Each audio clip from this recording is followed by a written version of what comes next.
I think we want to look at how Africa is portrayed internationally in the media, and our keynote speaker has laid the ground well by raising some strong views about the way Africa is sometimes portrayed in international media. I think we want to look at the local media, the African media, and its role in relation to Brand Africa in terms of how it operates, what it covers, how it covers, and how it feeds into the international representation of Africa. And that clearly relates to issues of African media ownership, the state of African media, the quality of African media, media freedom issues, access to media issues, the general state, strength, capacity of African media to deal with these issues, and the all-important issues of transparency, accountability, and the state of our journalism. So that's a lot to cover, a lot of interesting things. As you've heard, we have a very good panel. Unfortunately, Nduka has been held up with flight problems, and Mondli, Makhanya, is on his way here and hopefully will join us shortly.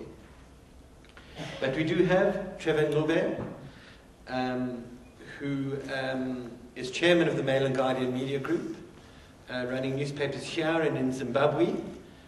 Recently launched Newsday, the daily newspaper, but has for some time been publishing the Zimbabwe Independent and the Standard, a man with a long association with Southern African media and quality South African media and the building of that. He'll be followed by Anver Versi, editor of the London-based Pan-African Business Monthly, African Business, born in Kenya, living in London, who can give us both an African and international perspective, particularly in relation to business. Gary Alfonso is managing director currently of CNBC Africa, the continent's first and only 24-hour business news channel, where they've done something interesting. They've taken an international platform, an international model, and brought it and created an African version, and it'll be interesting to see what role it does and can play. Mondli, who hopefully will join us, is now editor-in-chief of Avusa Media and chairman, recently reappointed chairman, at an important and contentious time of the South African National Editors Forum. He was, of course, a much-respected editor of the country's biggest weekly, the Sunday Times, for a number of years. The way I'm going to kick this off is to ask a question of each panel member and ask them to speak to it for a few minutes. Please use this or sit wherever you're most comfortable. I will then throw some follow-up questions once we've heard from the panel to get discussion going, and then open it to questions and comments from the floor. So Trevor, as I introduced you, you're a Southern African media owner, and you're also, importantly, co-chair of the African Media Initiative, which is a major Pan-African initiative to tackle economic, political, and legal constraints to building a vibrant and rich African media. So I'm going to ask you, first and foremost, in dealing with Brand Africa and in building Brand Africa, what is the appropriate role for our own African media, and how well equipped are we to tackle that role?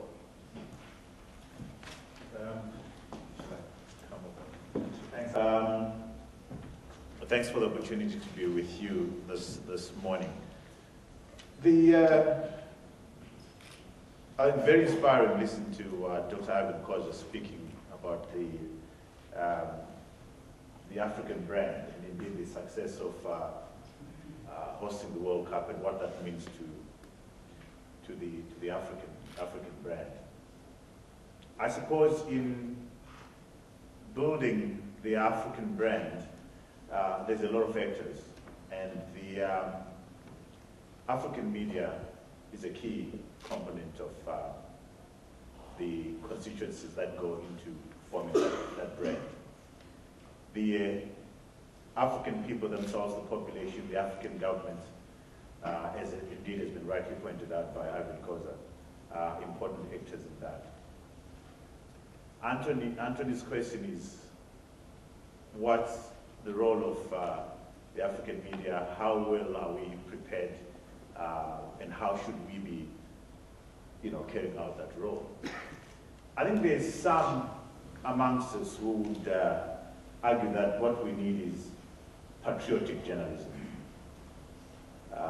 sunshine journalism, a journalism that says all is well with Africa, and Africa is in the state that it is because of those that wish it ill.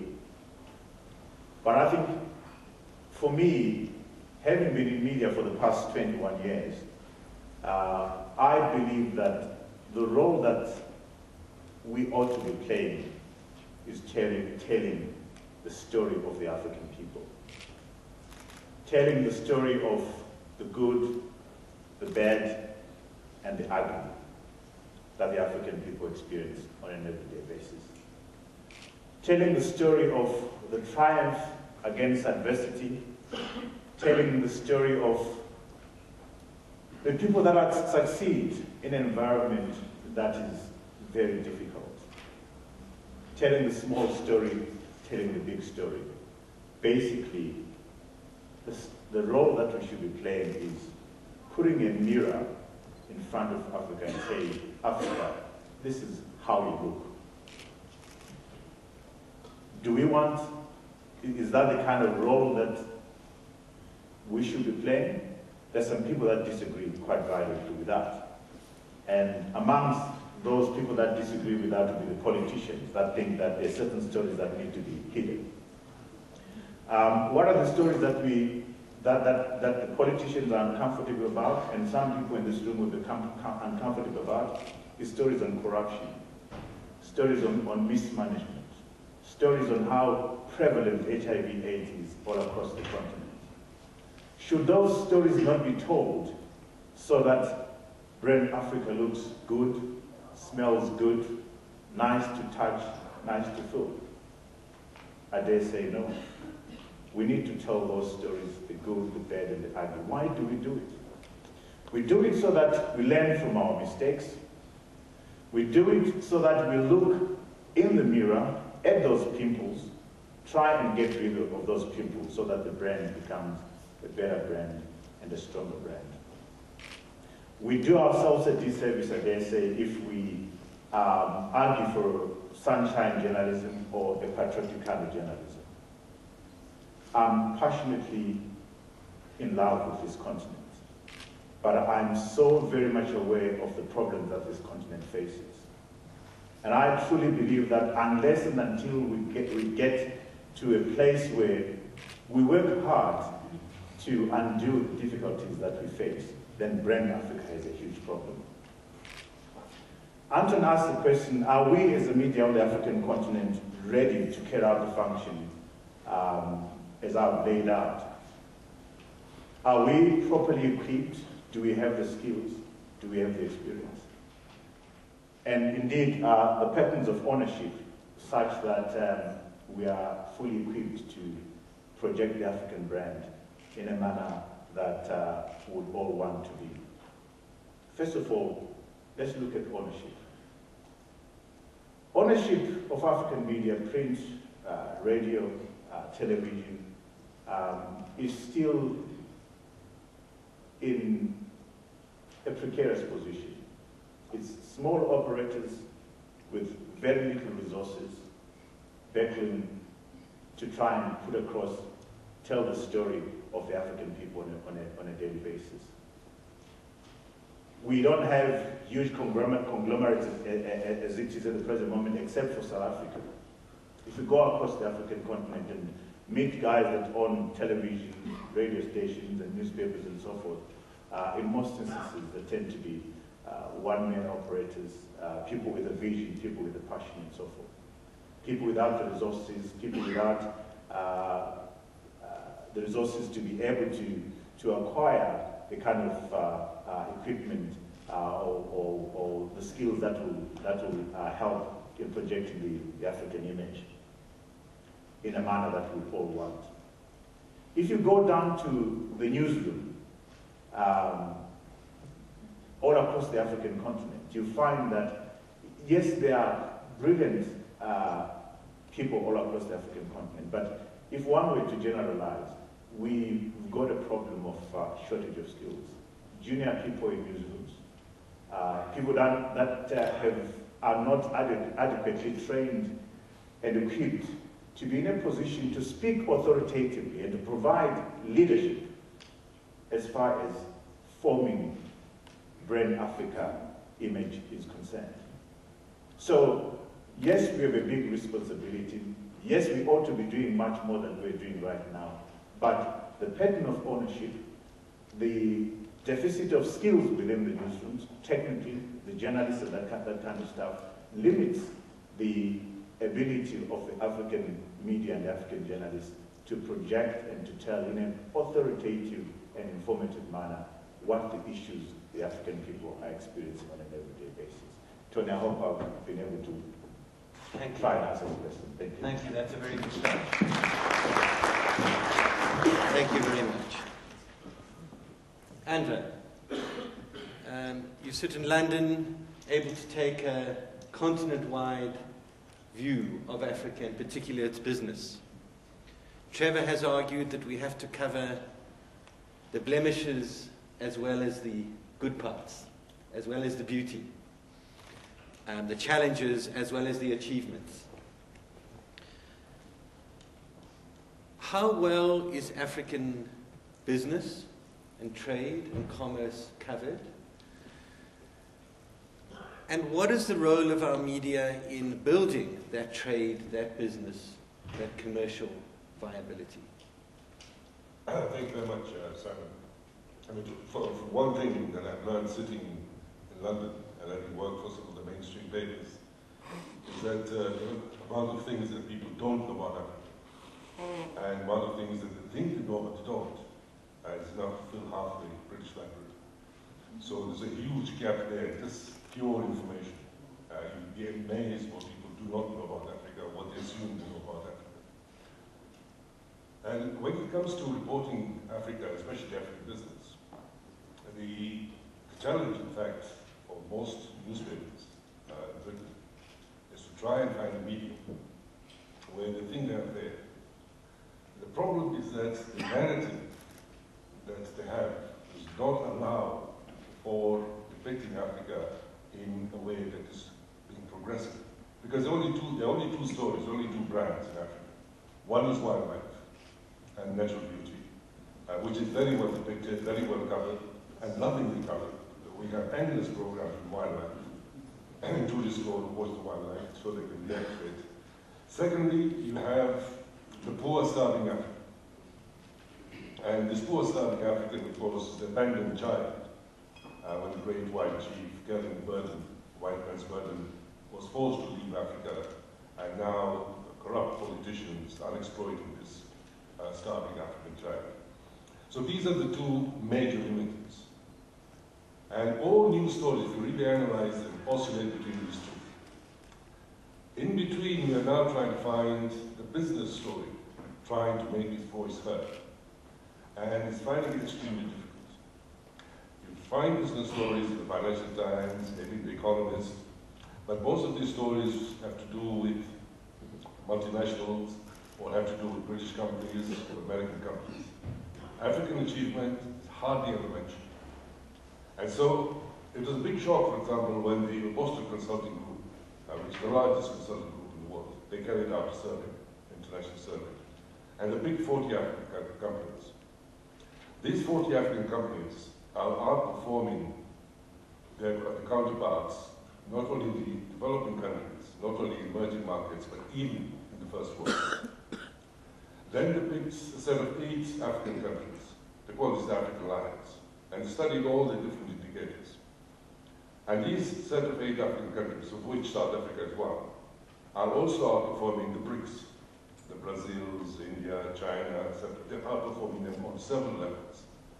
And they also show that if you invested in one of these African companies 10 years ago, you would now earn a return almost 100 times more than the Standard & Poor's 500 or the Nikkei Index 25 or the DAX 10. So here you have phenomenal performance from African companies. Africa itself as a region over the last 6-7 years before the economic slump was growing at a faster rate than any other region in the world.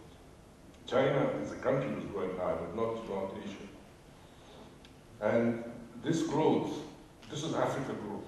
So within the Africa growth, you take high performers like South Africa and Kenya and so on, and you also take very, very poor performers. Mali, Niger, Zimbabwe. So when you aggregate all these, and you still come up with 6-7% growth, that is absolutely phenomenal. Now, was there a word about this in the press? No. No, nothing. Because it was just not prepared to be able to live with it at the time. However, what is now happening, which we've discovered from our magazine, because we publish out of London, but we circulate worldwide, and we circulate about 140 different countries. So we monitor when circulation goes up and when circulation goes down. We find that over the last about 8 years, the circulation of the magazine has been shooting up in Asia. Malaysia, Singapore, China. In China, you might have one company having subscriptions, 100 different subscriptions, for all individually marked. And you start to wonder, 100 different subscriptions, one company. So it just gives you some scale of the colossal size of these companies. But it also shows that every top manager of these companies wants to know something about Africa. So the situation we're looking at in terms of brand Africa is quite simply this. You have a negative perception of Africa. You have a perception of Africa which is led by the charities, which is very negative. Basket case, charity case. On the other hand, you have the desire to get growth and to get investments. Now, these two perceptions can't live together. And because of this negative perception, we are not getting the kind of investment that we should be getting according to our economic strength. We are right at the bottom of the pile. It should not be so. We are right at the bottom of the pile because people are worried. Africa is unstable. Africa is war-torn. Why? Because something happened in the DRC. Or something happened in Zimbabwe. They'll take away everybody's land in Africa, so you don't invest in Tunisia. People actually do this. People write to us. They say, if I put my money in Tunisia, shall I take it out now because something is happening? I heard in Namibia they're going to do something. And it's, relax, leave your money, take it easy. So this is why the brand Africa becomes absolutely critical, because you cannot say that South Africa can run on its own, or Kenya can run on its own, or Nigeria can run on its own. Africa must run on its own. The world, unfortunately, has lumped us together. We can't change those perceptions. What we can do is sell Africa as a brand. And we have so much to sell. So much. What we need is to have a pan-African collective. You have wonderful, wonderful skills in this country. I mean, I have these amazing marketing skills in South Africa. Brilliant. Use these marketing skills. Bring the African Union into it and say, okay, let's go out and sell our brand. Use radio, use television, use him. Now, he's an amazing tool. A number of people who look at see his program. Use that. Put some money into it. Let's put forward what we can do. In the meanwhile, let's try and sort our own problems. And also quite often we find that when you brand something, you also brand it internally. Now South Africa after the World Cup. Fantastic. We heard just today how many problems they had to undergo. Now I've just heard that FIFA has decided that in 4 years' hence in Brazil, plan B, if things go wrong in Brazil, is South Africa. So that's amazing. But who in the world knows about it? We know about it. Let's go out there. Let's sell it. So let's start with Brand Africa. Seriously start with Brand Africa. And take it from there. Thanks. Thank you. Gary, as we've heard, there's grave concern about the way Africa is often seen and often represented in the media around the world, and the stereotypes with which we have to live.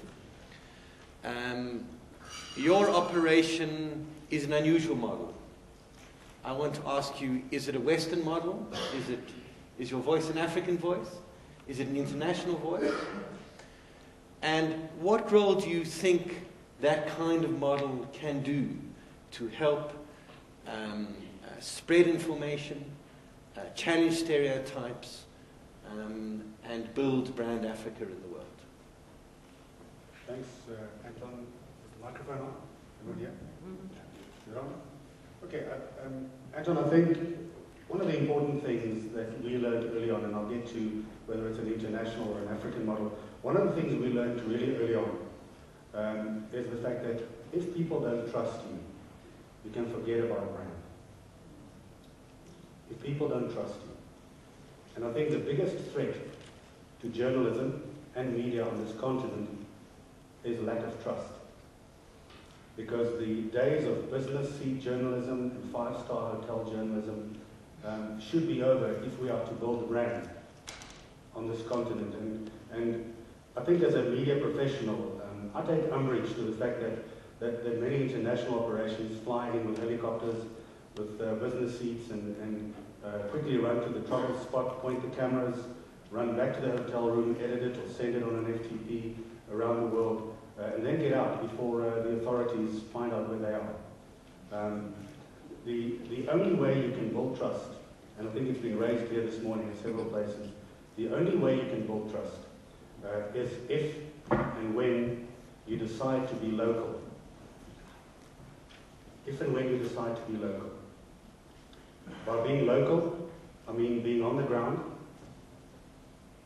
If and when a region in Africa, whether it's West Africa or East Africa, is a real item line on your P&L, on your budget. Unless it's a profit or loss line on your budget or on your profit and loss statement, you are not in Africa. And you're not representing Africa. So, coming back to the way CNBC Africa, when we started, the only way in which you can build trust is if people learn to trust you, when people learn that you are not there to only show children sitting under trees with flies on their faces. You're not only there to show the wildlife jumping over wild open plains, but you're there to help tell the story. And perhaps I can use one or two quick analogies. Since we started, CNBC Africa has produced more than 500,000 minutes of African content. More than 3,000 people in Nigeria have been interviewed. More than 3,000. For those who don't understand TV lingo, that's 5,000 80-gig iPods. That's how much content we've been able to produce in just 3 years. Most international television channels have produced maybe 15 minutes on a weekend. And it's called an Africa Report. Africa's over there. Business Report's different.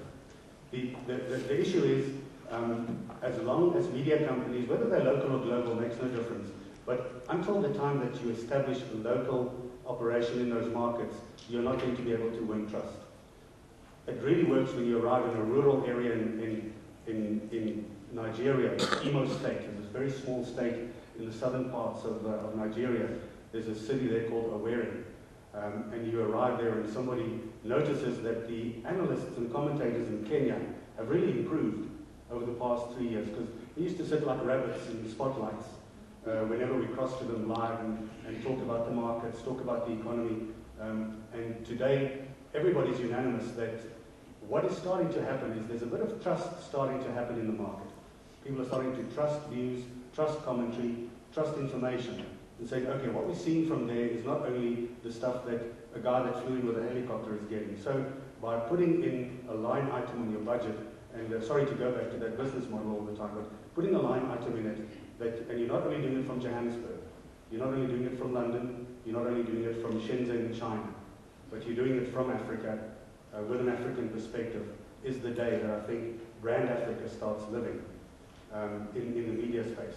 So coming back to CNBC Africa's model, yes, I wish we had 50 years to build a brand, but at least in CNBC Africa, in the CNBC brand globally, CNBC took the decision early on, and NBC Universal, that in order to be truly 24 hours around the globe and to deliver on the statement first in business worldwide, you need to have local representation in markets.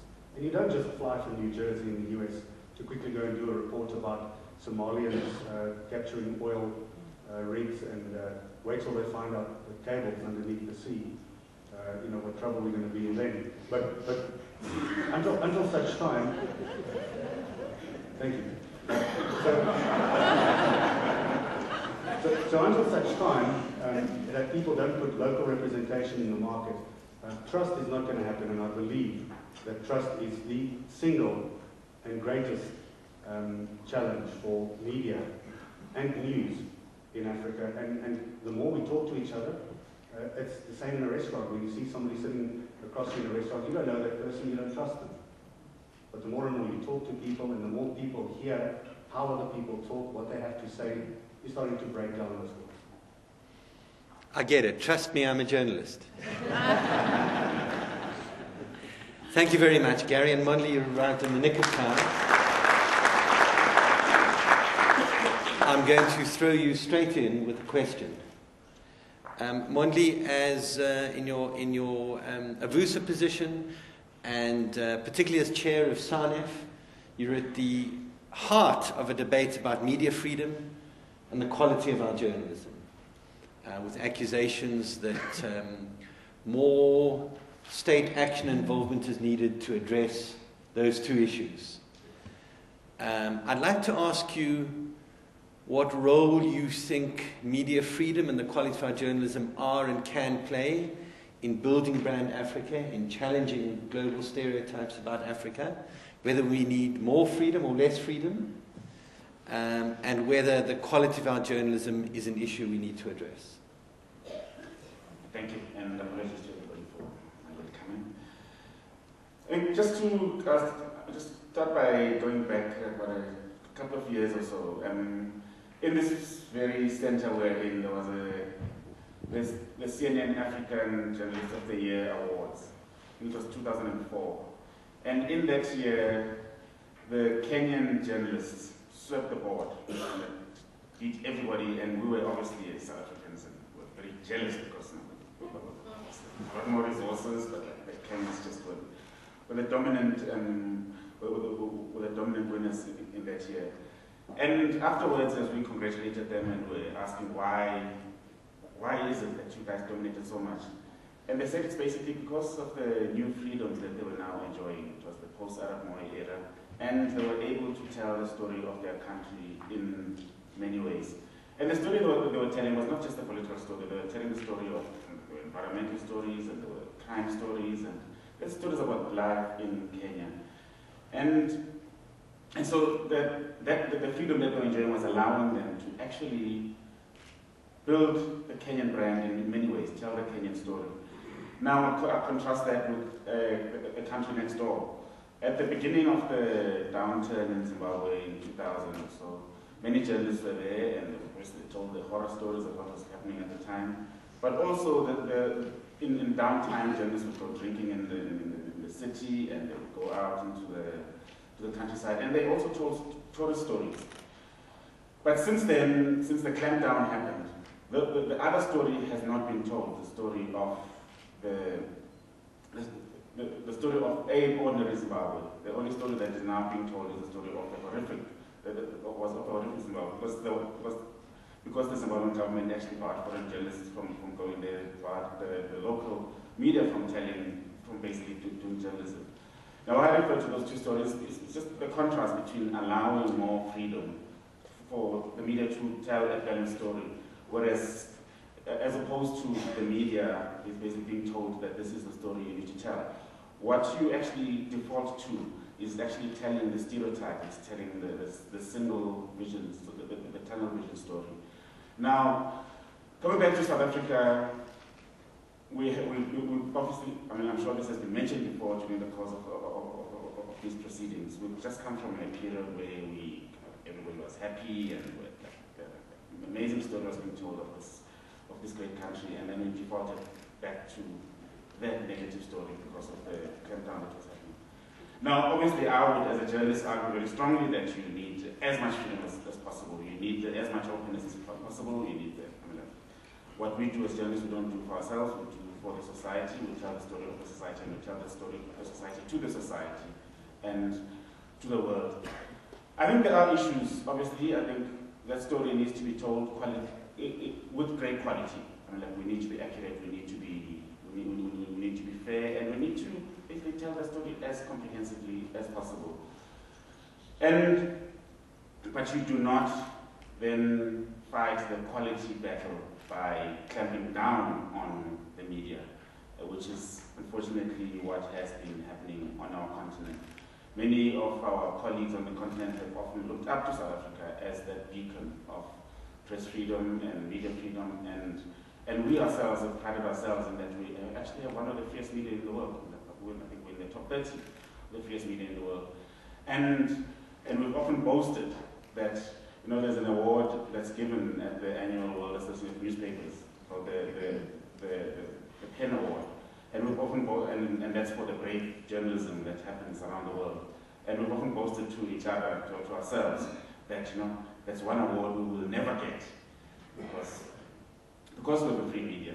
And I think now we actually are going into a negative there, and there is a possibility, and I think, hopefully not, that we actually will find ourselves among those states that actually have a less free media and a society that actually celebrates bravery in journalism, which is something that we actually do not want to do. So just to say that a free media is actually good for your brand. A free media allows you to actually tell the world that about yourself in all what's involved, in all your diversity, the negative story, the positive story. And that is what the South African media has been able to do. And that is actually what a lot of African media, a lot of countries on the continent, a lot of media on the continent have not been able to do. And I think it's something that we as South Africans are fighting very hard, and we should be fighting very hard to preserve that spot and actually kind of see ourselves as that beacon that people can actually look to us for. Thank you very much. Thank you. Do I have any questions from the floor, or should I kick off with the first one? There's one over there. Thank you very much for being here, and I have learned a lot about you from the newspapers. My question is, looking back at what you just said about this African journalist from the CNN, is you have been an editor for all these years. Do you allow, or have you allowed, your journalists to publish good stories about South Africa or Africa? Because with my layman knowledge of journalism, bad news sells, and you want your paper to go like hotcakes. So if you have allowed your journalists to publish these good stories, maybe about the environment, kindly give an example where you have. Thank you. Thank you. Can I take another question? Let's take the lady in black over here. I'm from PRASA, Passenger Rail Agency of South Africa. My question is to the journalists, in fact, the entire panel. One of the things that we observe about South African journalism, which is what I would be more fair to speak about, is the political obsession in terms of coverage. If you look on an average, twice or thrice in any newspaper, there'll be a mention of the president, this scandal, that scandal, etc. Whereas people who are doing services, for instance, who are shaping the economy of the country, have to fight for media space, have to buy, have to basically jostle to get space. My question then is, when is South African journalism going to move away from the freedom obsession with politicizing issues in South Africa and join us in the current age of actually talking about things that are relevant to our economic success. Because even during the coverage that we received for the war, it was positive, but it still had political undertones. When a stadium wasn't finished, it had not necessarily anything to do with what was happening on the ground and the construction was, but there had to be something wrong with the way the time was budgeted, etc. Thank you. Well, two very challenging questions about the kind of journalism we have in South Africa. Mondli, I think you need to... It was not that we last published a positive story 8 years ago. Just an anecdote from 8 years ago. At the time I was political editor of the Sunday Times, a report had just come out, a government report, about how lives of Africans had improved since 1994. And there was a government report that done an extensive research, and it was actually quite amazing about that, because of electricity delivery, because of water delivery, housing delivery, that the lives of people had actually improved. And so the report comes out midweek, and it's supported widely. So we have an idea on the Sunday Times that, you know what, actually, let's go to the government. And at the time, you know, kind of like there was still, just during that ugly AIDS debate that we had at the time, when our erstwhile president was saying wonky things. And what we decided to do, we went to government and we said, look, let every department give us its best success story about how you have changed the lives of South Africans. You, the housing department, give us a story, let's say, in the Free State, kind of like how the lives of South Africans have changed. Department of Health must give us a great story, and like, give us examples. And we would send our own journalists to the ground, and we would actually do our own research and tell these amazing stories about how the lives of South Africans have changed. Because we actually wanted to project a very positive image of the country concretely. And we want to dedicate a whole edition of the Sunday Times to this. We're going to send our journalists up for a couple of weeks, and we pitched this idea to the Government Communications and Information Service, and they were so excited. They convened a panel of, they convened all the spokespeople, the spokespersons for the various departments, and we all got into a room and told them this. And the reaction from the departments was, why is the Sunday Times doing this? Setting us up for something. And the opportunity was missed. The only department that came through actually to assist us in this project was the Department of Correctional Services. All the great projects that they do for prisoners. And that died an natural death, and we never proceeded with it. Just saying basically that we do want to tell those stories. I think we tell those stories every week. We tell them during the World Cup, for instance. We tell those stories. We told those stories that the South African media was fawning during the World Cup. We actually bent over backwards. We were lapdogs. And I think that's a level. I think we'll actually have to acknowledge that. And we'll actually err on the side of patriotism, so to speak. And so I think let's not stereotype the media as a media that only tells the negative story. I think anywhere in the world, wherever you go, you will find that it's the plane will take off from here to Cape Town. You are not going to write the story that the plane landed safely in Cape Town. The plane crashes halfway in the Free State. Then so unfortunately, it's the nature of things. Just in terms of, if I could just very quickly answer the second question about when are we going to move beyond the pre-freedom. Look, media holds governments to account. Wherever you go, you actually, whether it's government or business or whatever, it is, you will always hold authority to account. Whether it's a democratic government, it's an undemocratic government, and you'll find it in the freest societies in the world. You'll find it in Denmark, you'll find it in Sweden. It's not just a South African phenomenon that media challenges government. And actually, the image of a country is actually a lot better, as I said earlier on, when you allow your media to actually tell the story in its truest form and in its most complex form. Thank you. Mondli, you make an important point about government communication and issues and problems around government communication. I'm going to ask the rest of the panel whether in their experience as journalists, as media practitioners and owners, whether they think problems and inadequacies of government communication is a major factor in this debate. Thanks, Anthony. I think without doubt, it is a major factor. I think the mistake that we make is to forget that the government is the biggest player in all this. They get the biggest chunk of our taxes, and we have a responsibility to watch over how they spend the tax dollar and how they behave and that kind of stuff. But there is a problem all across the African continent. And that problem is that those in government who are in charge of public information see that information as private information, not to be given out to the public. There's a reluctancy to share the good, the bad, the news that gives hope to the Africans with everybody else. So the people that are charged with ensuring that the media has the right kind of information are the people that are reluctant. They see their responsibility as gatekeepers, as to constantly say, no, you can't have this, no, you will not have that.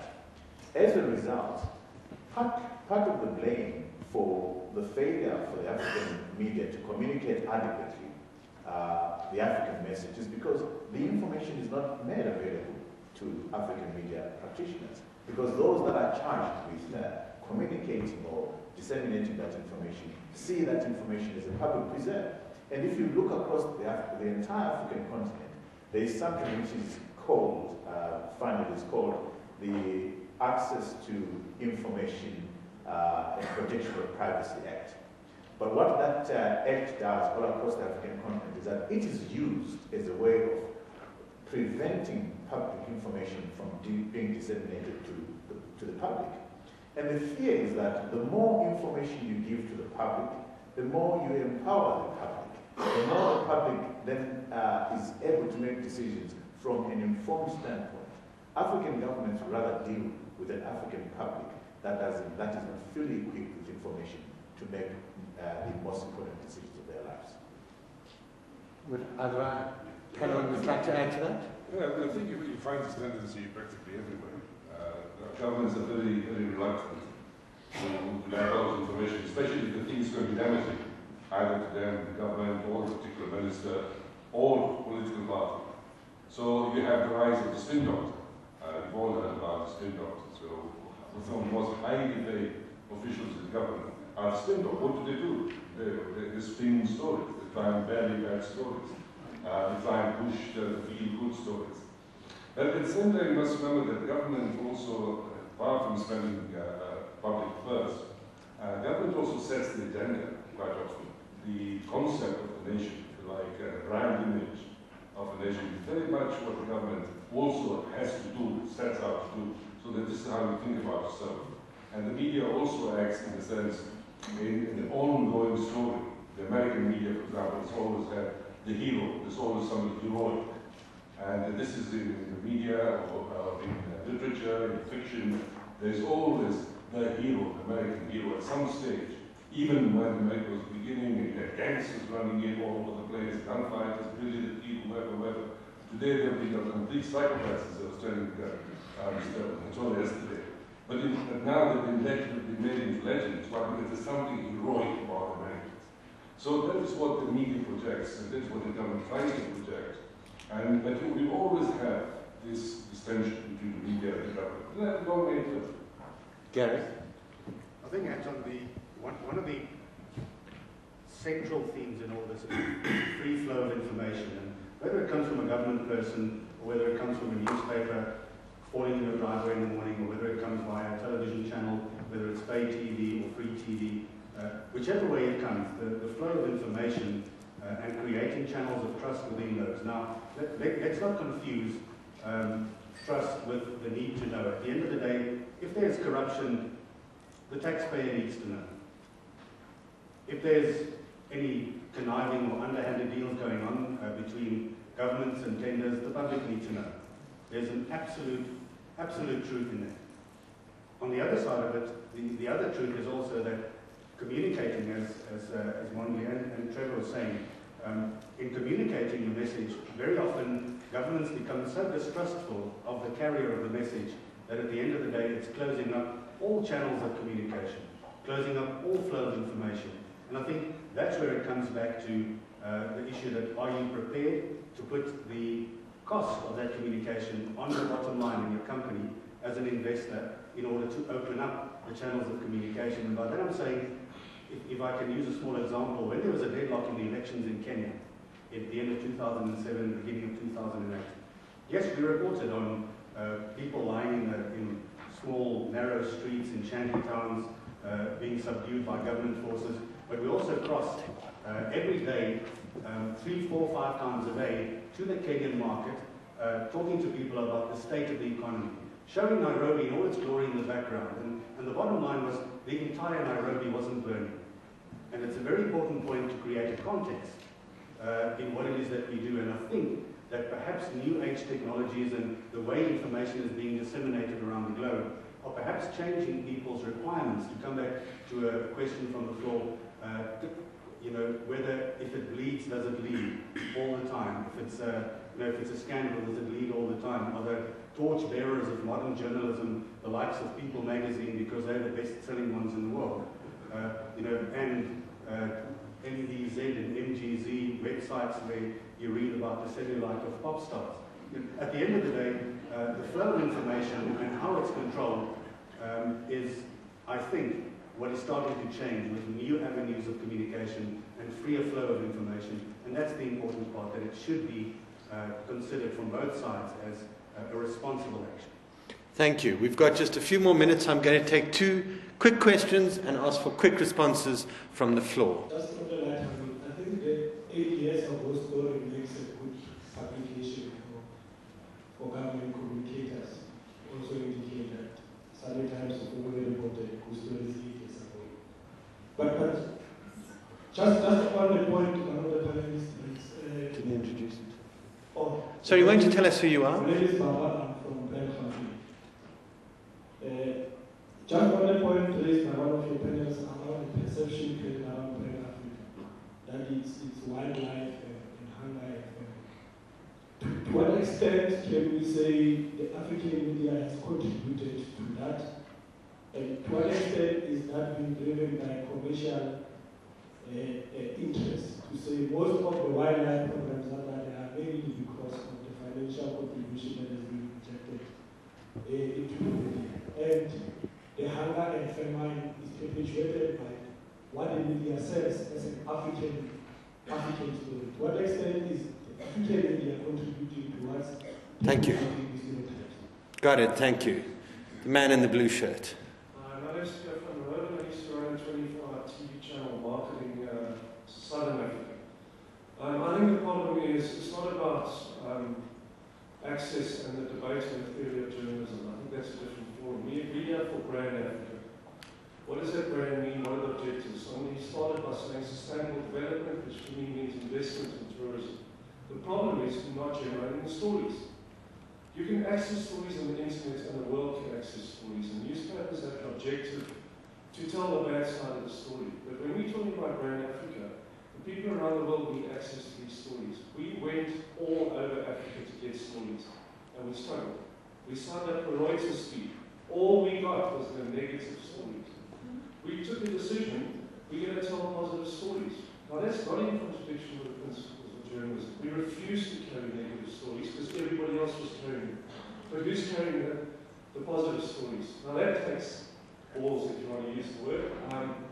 The other thing about the charities and the brand, we refuse to carry stereotypical advertising. So if the charities are carrying with a check and show pictures of starving children, we just said no. Now that's a different approach. So it's challenging a lot of the principal debates, but I think it's up to us in the media in Africa to start generating our stories. And if we start generating, other people will pick up on them. But what we are never going to have is foreign journalists flying into Africa to cover positive stories. That will not happen. We need to do it. Thank you very much. I need to take one question from this side, or I'm going to be accused of favouring the left. No. Responses? Well, I think the sense that I'm getting of wanting to shy away from what is actually taking place on the African continent. Don't we have beautiful wildlife that the European tourists should come and consume and pay for. We do have. We shouldn't be shy about that. We should tell that story. Don't we have corruption? We do have corruption. Do we have good stories to tell about Africa? Yes, we do have those good stories. But you know, a sense that there needs to be an effort to go all out and project this all is well, hunky-dory kind of thing. I think it's a difficult thing, and which is why you find it very difficult to come up with a business model that is sustainable when you're doing that kind of thing. You want to add, Mondli? Yeah, I think let's not also get stuck in our own perceptions and our own stereotype of what African story is currently being told. I think the African story has changed the African story that is being told has changed very considerably in the past 10 years. I think you look around, it's no longer just the story of famine and war. Actually, the story of African business is being told very widely. Gary just said, that story about African stock exchanges, what's happening in the African markets, and what's happening politically in Africa. That's the ordinary story of politics in Africa. Is the story that's being told very widely, both domestically on the continent and worldwide. So let's not also be stuck in the past. That is the African story that used to be told. But then again, as Trevor says, let's also not sugarcoat stuff.